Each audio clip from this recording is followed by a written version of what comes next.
thank you, Madam PRO, political leader and Prime Minister Dr. Keith Rowley, Minister of Finance, our party chairman, Colin Mimbert, and other members of the leadership present with us, other cabinet colleagues and members of parliament.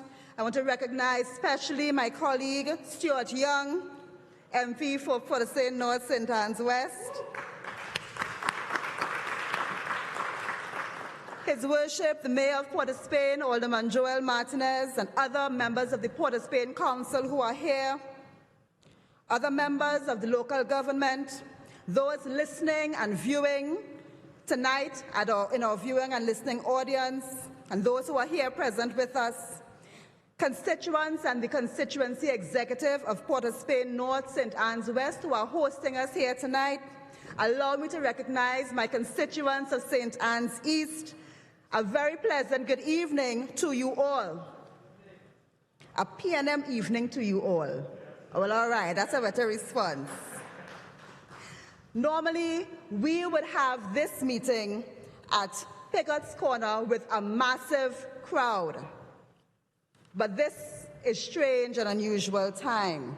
We are in 2020, and this year has been a year of upheaval. This year has been a year like no other. It has been totally unpredicted, totally unprecedented, and totally unpredictable. But we thank God that in unpredictable times, we can depend as a country on a government and a party that always has been predictable, bringing predictably good governance to Trinidad and Tobago. Thank God that in these unprecedented and unpredictable times, we are led by the People's National Movement. 2020 might be a very funny year, but we can depend on the leadership of a tried and trusted politician, the longest serving in our parliament, the leadership of Dr. the Honorable Keith Rowley. As a country, though these times are challenging, we have to remember that tough times don't last. And we have heard our Honorable Prime Minister speak to this over and over. Tough times don't last, but tough people do.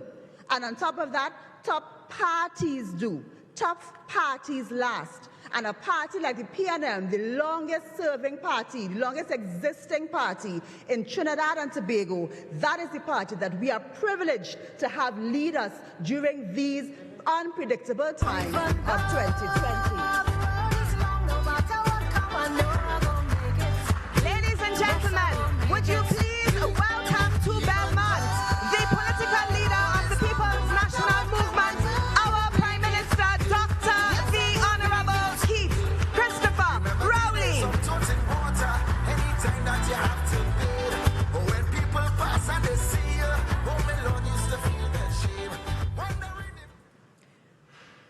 As we welcome our Honorable Prime Minister, the old people have a saying, when you're speaking about you and you appear, what do they say? You will live long, Prime Minister. We wish you long life because we are just speaking about you and your wonderful leadership, the quality of your leadership in this time of the pandemic.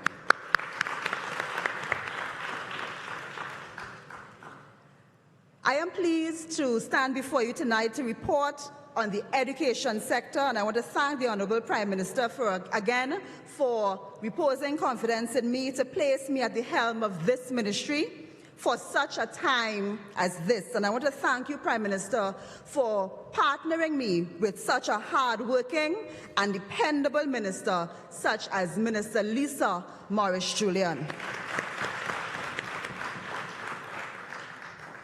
This is a time in Trinidad and Tobago like no other. Who would have thought just last year or earlier this year that our children would be at home every day from school for months? Who would have thought that teachers would have to teach online? Who would have thought just a couple months ago that parents would have to take on an additional role as at-home teachers? We couldn't have predicted this. The world didn't predict this, and the world didn't plan for this.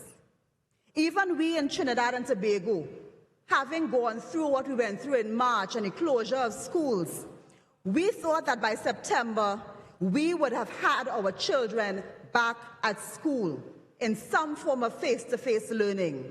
And so that was the plan, and we were looking at that.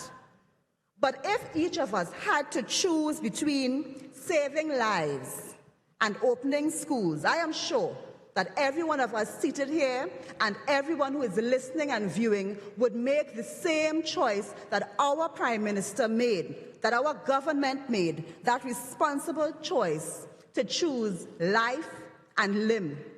It was as important as that. When we see the number of deaths, when we see the trajectory that this pandemic has taken, not only in our country, but the world over, then we understand the seriousness of the decision. It was not taken lightly. And so schools remained closed because we wanted to ensure that our children and our citizens remained safe.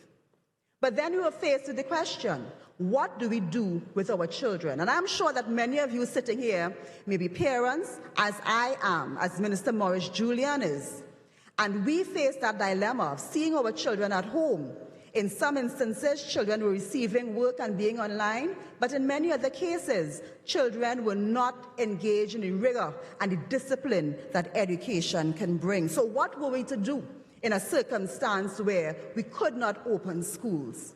And this government took the decision to ensure that our children still were able to engage in that teaching and learning environment, still able to develop their minds by ensuring that our schools continued online. I want to tell you that children of school age out of school is a global crisis. It is not something that can be sustained for a long time. And I'm sure that many of you, like myself, were concerned about what would happen to the development of our children. Would they lose a whole year of school? What would happen to their natural discipline habits?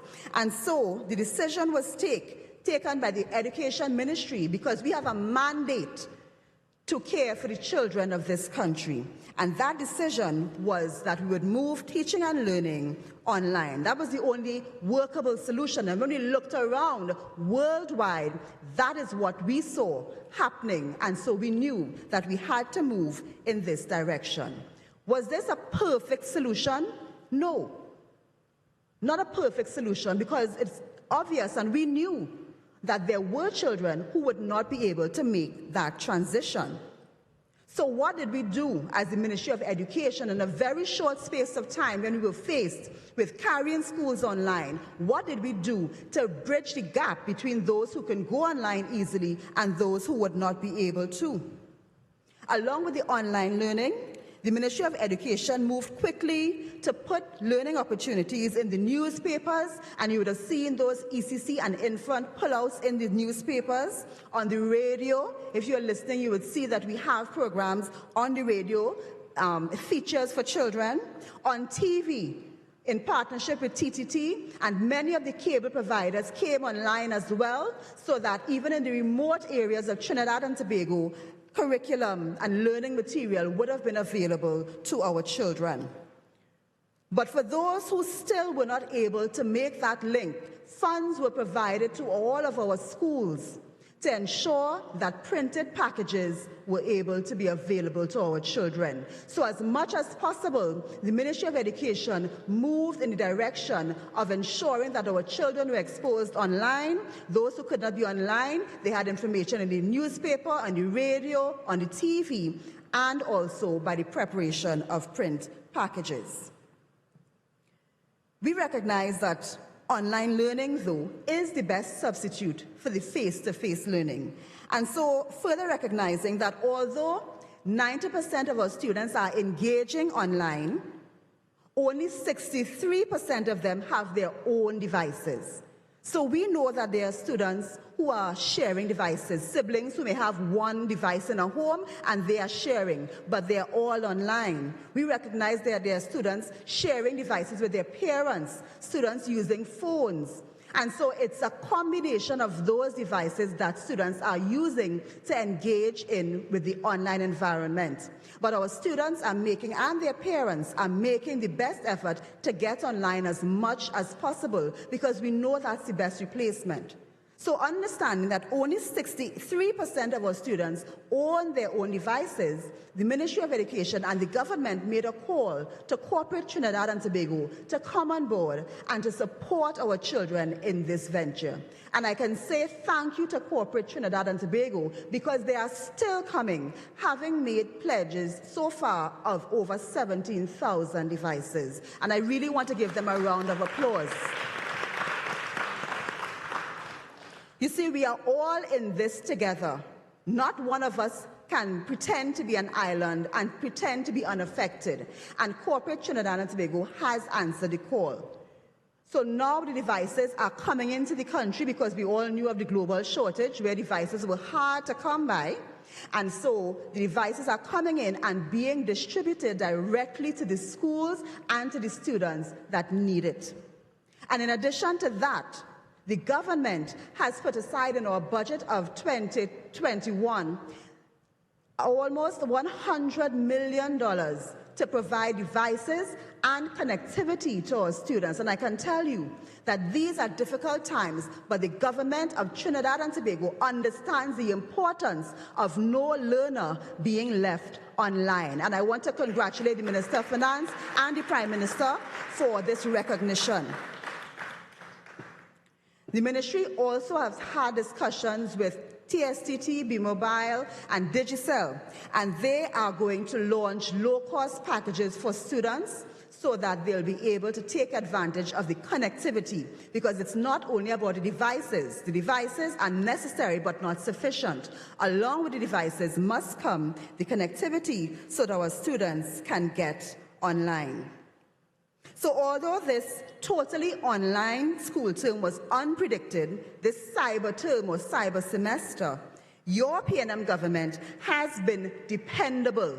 Unpredictable times, but a dependable government. And this PNM government has ensured that schools are virtually open, and bit by bit, those who are offline are being brought online. Just this week, I visited with MP Keith Scotland, Nelson Street Girls and Boys. And those teachers were also able to relate to the fact that when the school term started, they had far more students offline, and they were receiving printed packages and returning their packages and so on. That number has gone down by about half in these schools, because the students are bit by bit getting themselves online. And the government, through the Ministry of Education, is standing by their side, supporting this effort so that our students will be online, receiving the best education that is possible in this time of the pandemic. I also want to recognize teachers for the hard work that they have been doing. I want to tell you that in some of the UNICEF reports and UNESCO reports, one of the major threats to the country was the fact that in the time of school closure, teachers stopped being paid. And of course, that had a domino effect and a trickle-down effect on the economy and the ability of these teachers to maintain themselves and their families. In Trinidad and Tobago, that was not an issue. In Trinidad and Tobago, in this budget of 2021, almost $2 billion is set aside for the salaries of our teachers in Trinidad and Tobago, and that is a true investment in our children. I want to tell you also that our teachers have really stepped up. The Ministry of Education has offered training for our teachers online, because the online education of our children, as I said before, is not simply a laptop.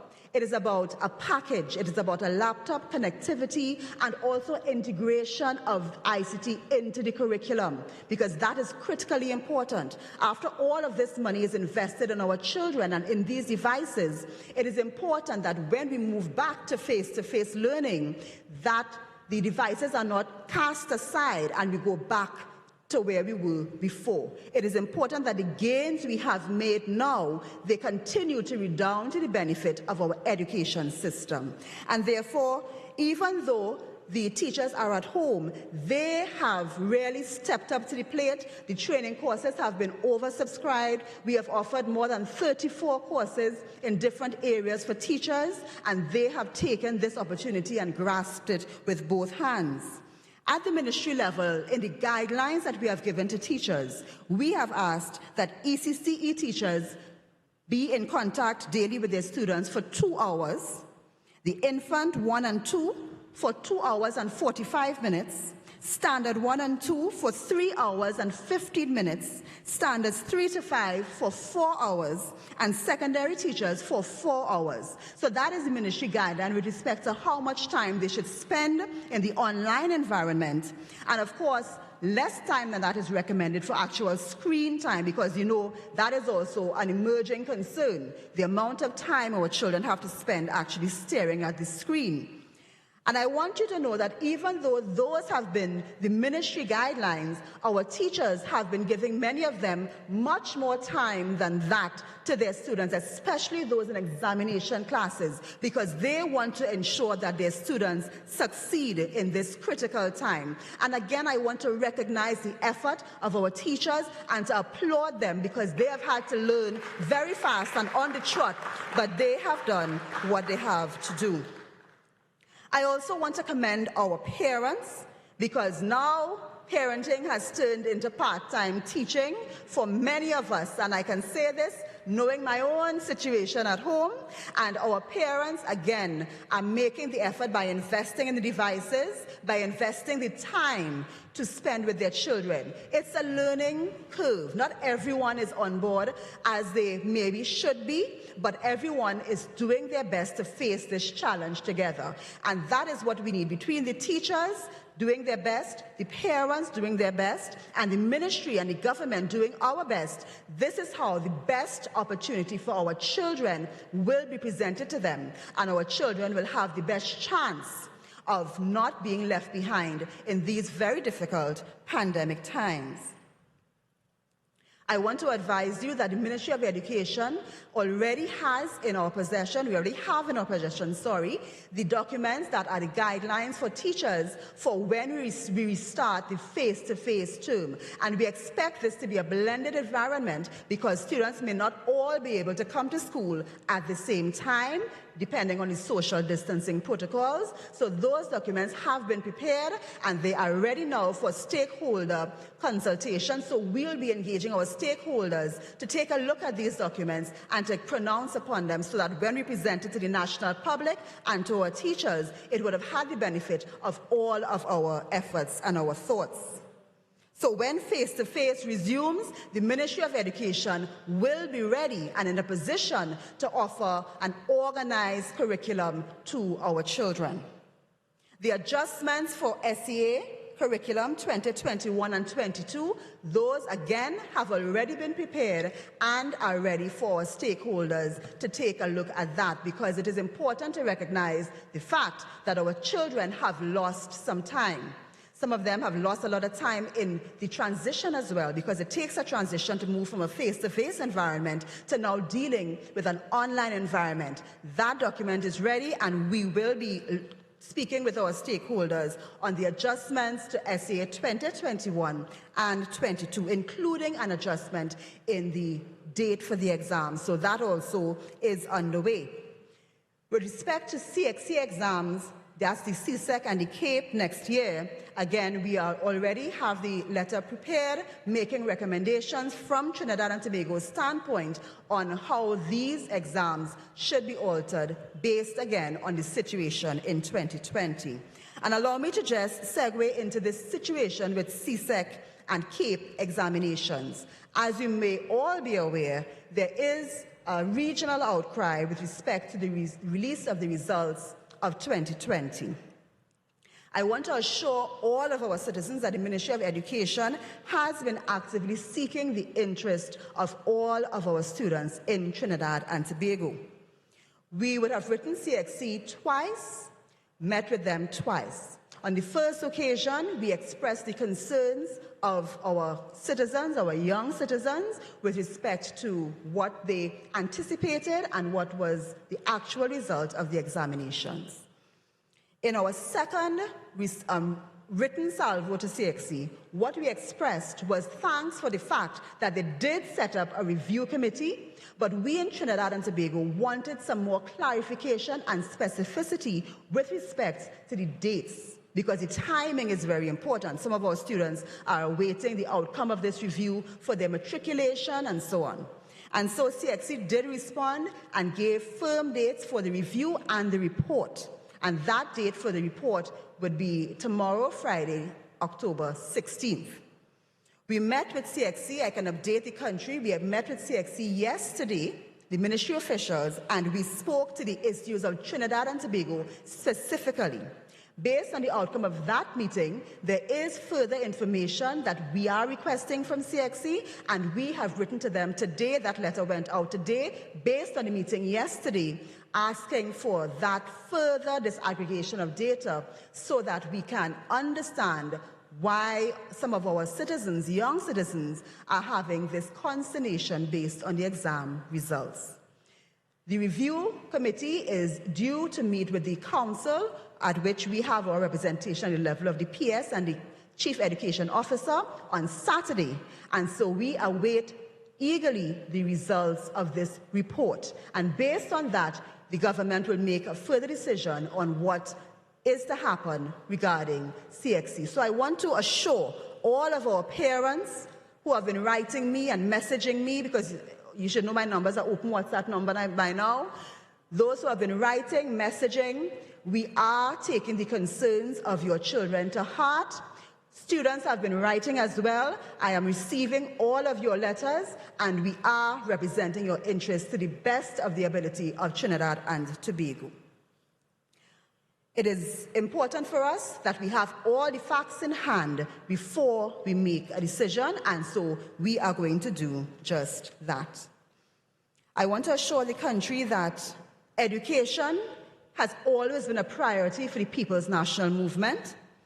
Education is meant to produce citizens who are disciplined, tolerant, and productive, and that is just what we intend to do in the Ministry of Education. And for this reason, because of areas that were spoken to at the last consultation of the Ministry of Education in 2016 that needed further national conversation, the Ministry of Education is heading to a national conversation on curriculum reform, the SEA, the Concordat, and the role of the Teaching Service Commission. So in November 2020, the national community is advised that your thoughts, your contributions will be sought on these issues. Some of you have already sent in contributions to me based on these 4 areas, and certainly we will be looking for more consultation and communication with the national public about how we do business and the business of education in Trinidad and Tobago. The last few months have been very challenging for our country, and the last 2 months have been very challenging at the Ministry of Education and for the country in general with respect to the education of our children. But I want to assure us, all of us, that the Ministry of Education and the government of Trinidad and Tobago is ensuring that our children are seen about, that they are priorities, and that we do the best we can do for them in this difficult time, looking forward, of course, to a time where we will be able to re-engage face-to-face learning, and our children will benefit from the best that our country has to offer in the education sector. So, may God bless us as we continue to all put our nose to the grind, as we create the citizens needed to take this country forward in the digital age, as we are determined to. And if we all put our trust in God and put our trust in the People's National Movement, then our country is bound to succeed. May God bless us. Give praise to the